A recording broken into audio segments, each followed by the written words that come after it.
तो कहानी है एक अंधेरी तूफानी रात की और एक ऐसे गुनाह की जिसे कितना भी गहरा दफना दो वो सांस लेने का रास्ता ढूंढ ही लेता है। आइए इस खौफनाक कहानी की गहराइयों में चलते हैं। ये कहानी शुरू ही एक बहुत गहरी बात से होती है।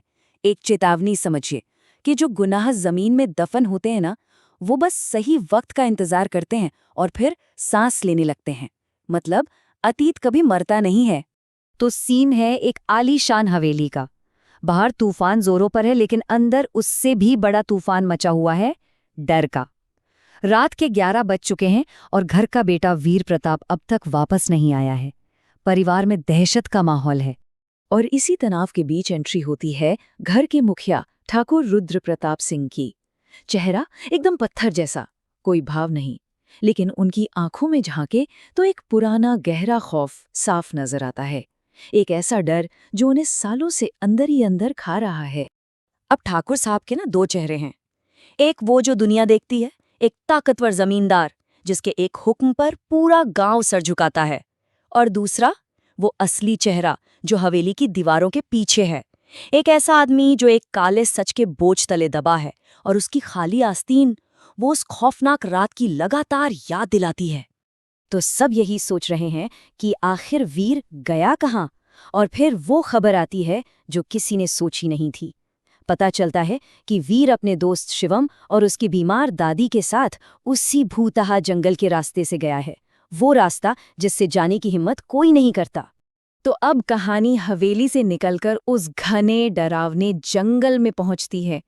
परिवार को जिस अनहोनी का डर सता रहा था, अब वही हकीकत बनने वाली है। वीर और शिवम का बस एक छोटा सा फैसला उन्हें सीधा उस जगह ले जाता है जहां मौत उनका इंतजार कर रही है। हुआ ये कि शिवम की दादी की तबीयत खराब थी, उन्हें पानी चाहिए था, और बस इसी नेक इरादे से पानी की तलाश में वीर जंगल में और अंदर चला जाता है और पहुंच जाता है एक सुनसान पुराने कुएं के पास। उसे क्या पता था कि वो उस जंगल के सबसे काले राज के मुहाने पर खड़ा है। अब वीर गया तो गया, वापस ही नहीं आया। 1 मिनट 2 मिनट पूरे 10 मिनट गुजर जाते हैं। अब शिवम को चिंता होने लगती है। वो वीर को देखने के लिए कुएं की तरफ बढ़ता है, ये सोचकर कि आखिर हुआ क्या। और वहां पहुंचकर शिवम जो मंजर देखता है, उसकी तो जैसे रूह ही कांप जाती है। उसका दोस्त वीर जमीन पर नहीं, हवा में लटका हुआ है और एक भयानक साया, एक आत्मा उसका गला दबोच रही है। वीर की जिंदगी बस एक धागे से लटकी थी। अब ये कोई आम भूत प्रेत का मामला नहीं था। वो आत्मा, वो एक माँ थी, एक शिकार जिसका नाम था सुखिया। और उसका गुस्सा, उसकी नफरत उस सच से जुड़ी थी जो पिछले 20 सालों से उसी कुएं की गहराइयों में दफन था। सुखिया की आवाज में सिर्फ गुस्सा नहीं, 20 साल का दर्द था। वो चीख कर कहती है, इसका कसूर ये है कि ये उसका बेटा है। इसके बाप ने मेरे साथ जो किया उसका हिसाब आज पूरा होगा। मतलब साफ था, ये हमला अचानक नहीं था। ये एक इंतकाम था जो सीधा ठाकुर रुद्र प्रताप से जुड़ा था। और फिर वो सच सामने आता है।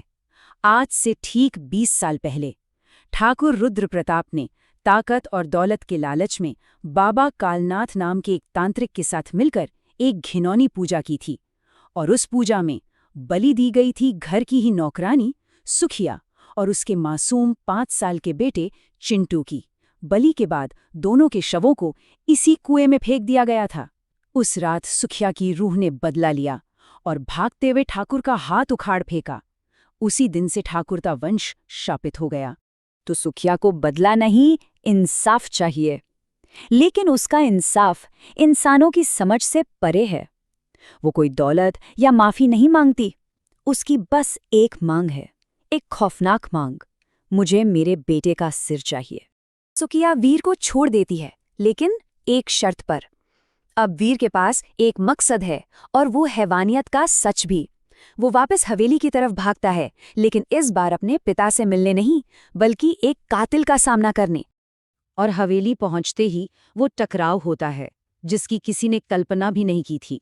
एक बेटा अपने बाप की आंखों में आंखें डालकर उस पर एक मासूम बच्चे की बलि देने का इल्जाम लगाता है।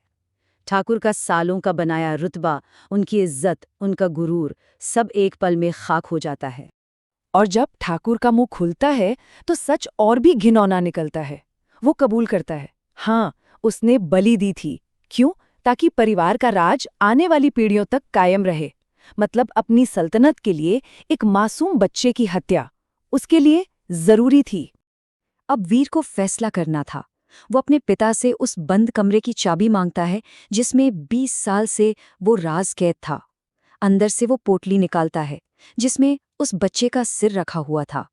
अपने पिता के गुनाह का वो भयानक सबूत उठाकर वो वापस उसी तूफानी रात में जंगल की तरफ दौड़ पड़ता है। तो अब हम पहुंचते हैं कहानी के उस मोड़ पर जहां इंसाफ होना है। इंसाफ की उस आखिरी रात में कुएं के किनारे वीर वापस पहुंच चुका है। अतीत और वर्तमान अब आमने सामने हैं। कुएं के पास पहुंचते ही सुखिया की आवाज गूंजती है, एक सर्द सवाल, लाया है मेरे बेटे का हक?